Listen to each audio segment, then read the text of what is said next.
انت مستوعب اخي الفاضل ان كلمة فلقحة تعني قمة الراحة والتصلقح، وانه ما حولي بشي وما سيبي باي شي لقودي بغيتوه. عندما تتفلقح اخي الفاضل فانت تزقل بهمومك من خلفك وتزقل بها عرض السيل.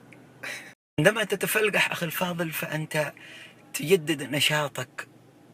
عندما تتفلقح اخي الفاضل فانت لا تعطي هم لصياح الزقور عندك في الدار ابدا.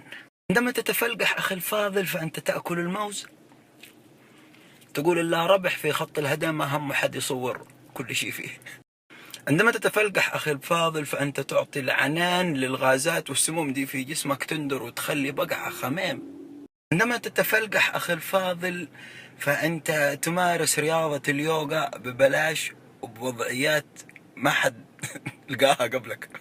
عندما تتفلقح أخي الفاضل فأنت قاعد تبتسم في وجه أي شخص يعالق لك.